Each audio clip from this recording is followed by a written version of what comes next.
기원전 333년 가을, 지중해 동쪽 연안의 이소스 평원에 두 개의 거대한 군대가 마주했습니다.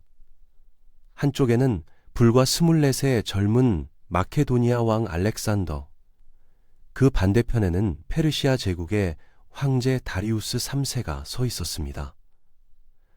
페르시아 제국은 이집트에서 인더스강까지 당시 알려진 세계의 절반을 지배하는 초강대국이었습니다.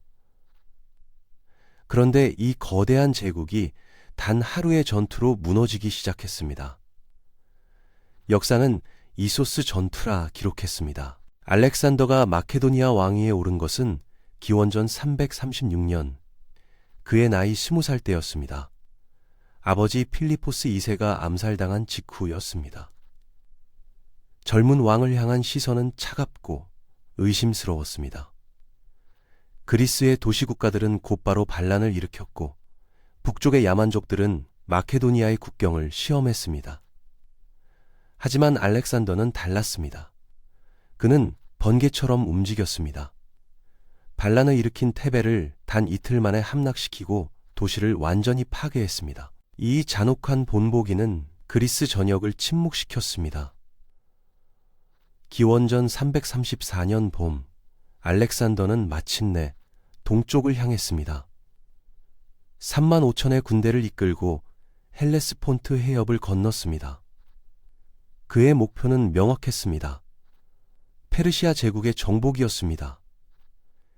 누군가는 그를 무모한 젊은이라 비웃었습니다. 페르시아 제국의 군대는 100만에 달한다는 소문이었습니다. 재정은 바닥났고 보급선은 위태로웠습니다. 하지만 알렉산더는 주저하지 않았습니다. 그라니코스 강에서 첫 승리를 거두며 소아시아 해안을 따라 남하하기 시작했습니다. 페르시아의 황제 다리우스 3세는 처음에는 이 침략자를 대수롭지 않게 여겼습니다. 그는 지방 총독들에게 대응을 맡겼습니다. 하지만 알렉산더는 멈추지 않았습니다. 소아시아의 그리스 도시들이 하나둘 해방되었고 페르시아의 요새들이 무너졌습니다. 기원전 333년 가을이 되자 다리우스는 더 이상 참을 수 없었습니다. 황제 자신이 직접 군대를 이끌고 나서야 했습니다. 제국의 위신이 걸린 문제였습니다. 다리우스가 소집한 군대는 실로 어마어마했습니다. 역사가들의 기록에 따르면 적게는 10만, 많게는 60만에 달했다고 합니다. 페르시아 본토의 정예 불사신 부대, 메디아와 박트리아의 기병들, 그리스 용병들까지 포함된 다국적 군대였습니다. 황제의 전쟁 수레에는 황금이 가득했고 그의 천막은 궁전을 옮겨 놓은 듯 화려했습니다. 이 거대한 군대가 남쪽으로 이동하기 시작했습니다. 알렉산더는 당시 지중해 연안의 항구 도시들을 하나씩 점령하며 남하하고 있었습니다.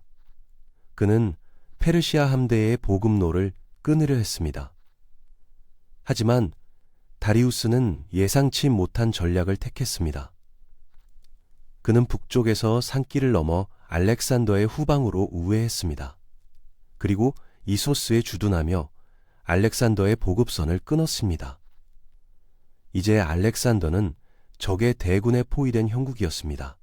소식을 들은 알렉산더의 부하들은 충격에 빠졌습니다. 적의 대군이 후방에 있다는 것은 퇴로가 차단되었다는 의미였습니다.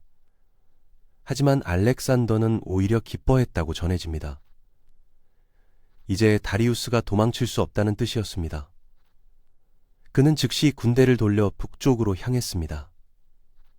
결전의 순간이 다가오고 있었습니다. 기원전 333년 11월 이소스 평원에서 두 군대가 마주했습니다.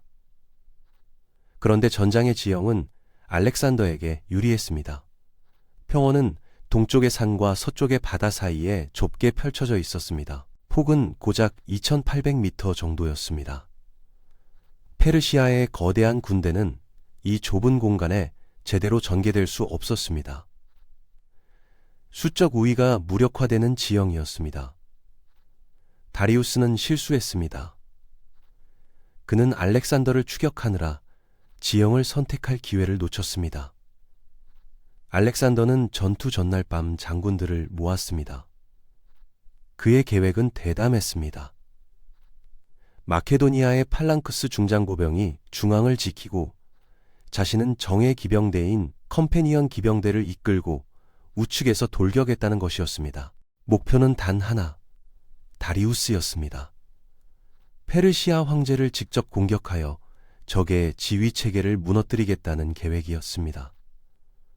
전투가 시작되었습니다.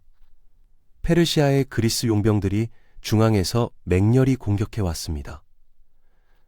마케도니아 팔랑크스는 긴 창을 앞세워 버텼습니다.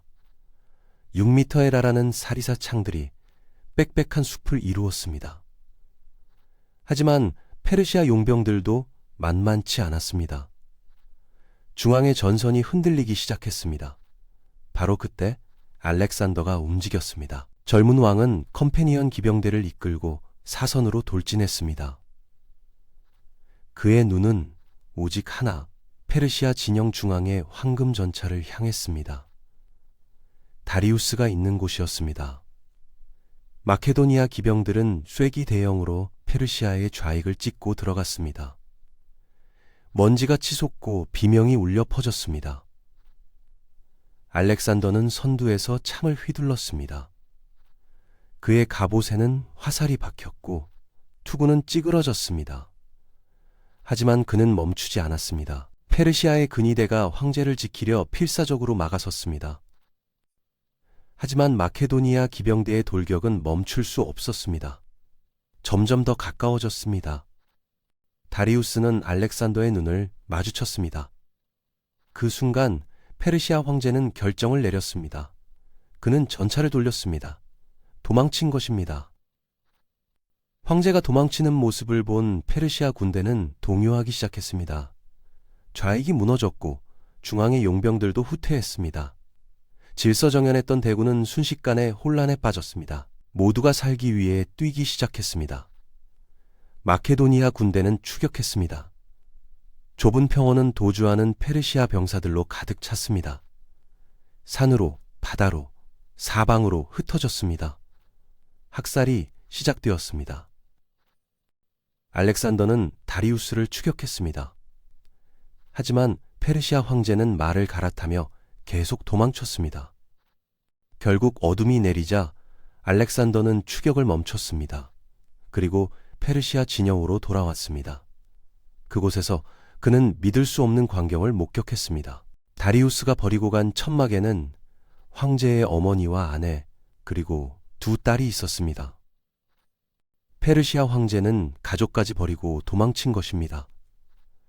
전투는 끝났습니다. 페르시아 군대는 10만 명 이상이 전사했다고 전해집니다. 마케도니아의 손실은 400명 정도였습니다. 압도적인 승리였습니다. 이소스 전투는 단순한 군사적 승리를 넘어섰습니다. 페르시아 제국의 불패 신화가 무너진 순간이었습니다.